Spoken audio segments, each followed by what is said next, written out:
Milbank is a progressive, kind of goofy opinion writer in the Washington Post. I'm not really sure why he has the clout that he has at the Washington Post, but he does. He is a very hyper opinionated progressive activist columnist in the Washington Post.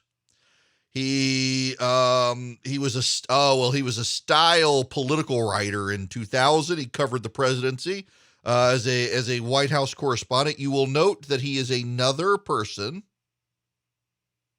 who was a reporter. He was covered Wall Street and the Clinton White House. And you'll notice that he's another reporter who is now a progressive columnist. And he had a piece up over the weekend. The media treats Biden as badly as or worse than Trump. Here's the proof. And he calls out Politico for its negative headlines, but then he says artificial intelligence can now measure negativity with precision. At my request, Forge.ai, a data analytics unit of the information company Fiscal Note, combed through more than 200,000 articles, tens of millions of words, from 65 news websites to do a sentiment analysis of coverage. Using the algorithms that give weight to certain adjectives based on their placement in the story, it rated the coverage Biden received in the first 11 months of 2021 with the coverage Donald Trump received in the first 11 months of 2020. The findings, painstakingly assembled by Fiscal Note Vice President Bill Frischling, confirm my fear. My colleagues in the media are serving as accessories to the murder of democracy. After a honeymoon of slightly positive coverage in the first 3 months of the year, Biden's press for the past 4 months has been as bad as, and for a time worse than, the coverage Trump received for the same 4 months of 2020. Think about it. In 2020, Trump presided over a worst-in-the-world pandemic response that caused hundreds of thousands of unnecessary deaths, held a super spreader event at the White House, got COVID-19, praised QAnon adherents, embraced violent white supremacists, waged a racist campaign against Black Lives Matters, attempted to discredit mail-in voting, etc., etc., etc., etc. But here's the thing. By his own graph, he shows the media coverage of Trump stayed consistently negative during those 4 months. And Biden's coverage didn't crash until about August. And then it recovered and has been on an upward trajectory since.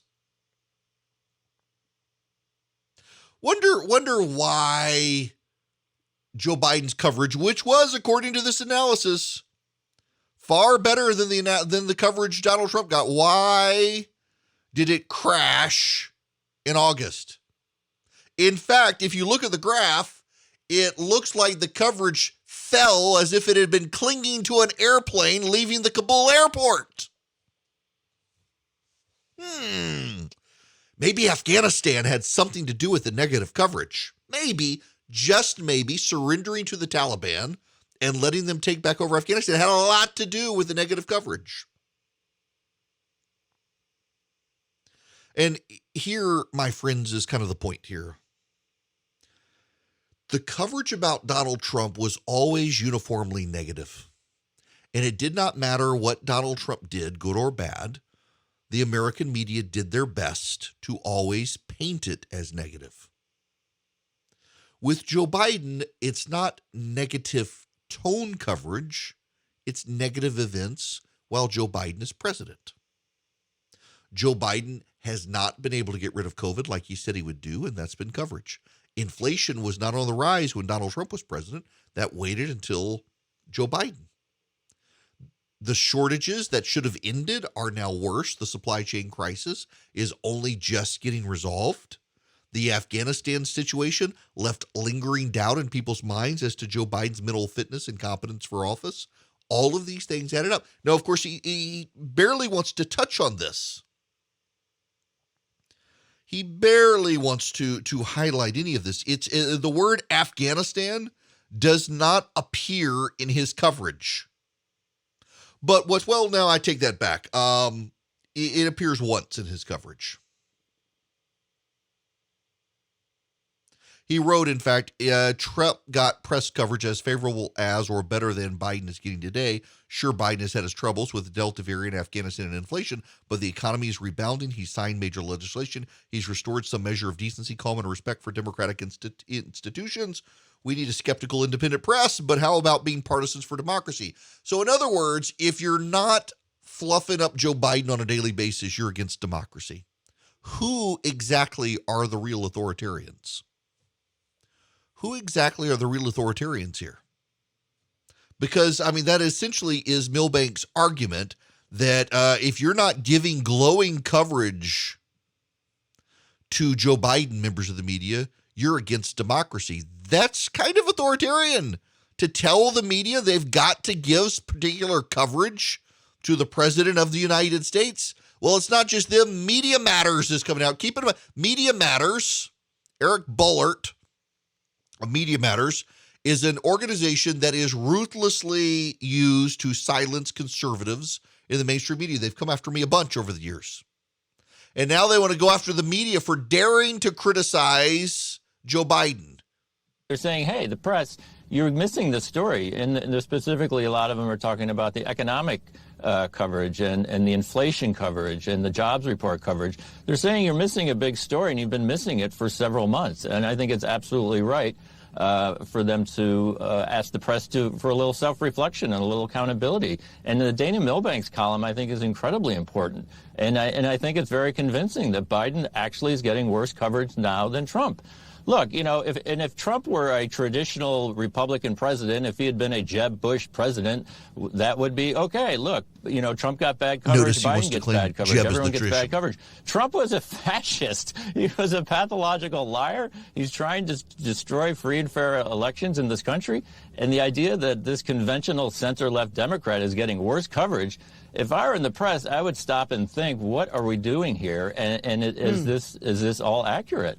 Right. With Brian Stelter on CNN, who only criticizes his company when he's allowed to by Jeff Zucker. You know, the real fascists are the ones who demand the media go in a particular direction. The real fascists are the people who refuse to acknowledge the truth of how bad the situation is in this country right now, and then say it's everyone's fault but Joe Biden. And don't you dare criticize Joe Biden. But what is most remarkable here is how so many members of the media have seized on Dana Milbank's column to say, see, you got conversation at CNN, you've got other pundits and supposedly objective people at the Washington Post saying, oh my gosh, it is so bad for Joe Biden. It's all the media's fault. They are in the media, and they think it's the media's fault. I'm fascinated by that dynamic. They themselves could be writing nice things about Joe Biden, but it's really hard to tell the American people that they're the ones who are the problem, not Joe Biden. And in fact, a lot of the media is doing that, and that also is part of the problem. They're telling the people that they are the problem. I mean, you've had opinion journalists and others try to tell Americans, well, your inflation's not that bad. Well, the problem is you spend too much, so it's a good thing prices are high. It's good for the environment. You can't spend as much. That's what they do. It's how they're approaching this. It's kind of bizarre, actually, to see them doing this, and yet this is where we are. This is what we're doing. This is how the media has decided to package these things. And the public's not falling for it. And to be fair, if the media tried to tell you, the mainstream people who are doing the news were trying to tell you it's all coming up roses, you would reject them too. In fact, more and more Americans across the board are rejecting the mainstream media over stuff like this. Here's the problem for Joe Biden. The problem is not the press. The press is a lagging indicator. The press doesn't write about Joe Biden's events until the events happen. The press was not writing about the surrender of Afghanistan until we surrendered. The press was not writing about inflation until inflation happened. They're a lagging indicator. It's not like they were trying to define his presidency, but with Donald Trump, they've been defining his presidency pretty consistently. They tried to, in every way, shape, or form, define it badly with Donald Trump. Anything Trump did, even moving the embassy in Israel to Jerusalem, was going to be the outbreak of war. Killing Qasem Soleimani, going to be the outbreak of war.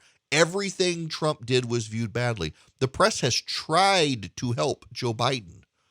It's just very hard to help him when everything he does keeps going badly. And at this point, it's baked into the American public's mind that the Biden administration generally isn't all that competent. You've got inflation.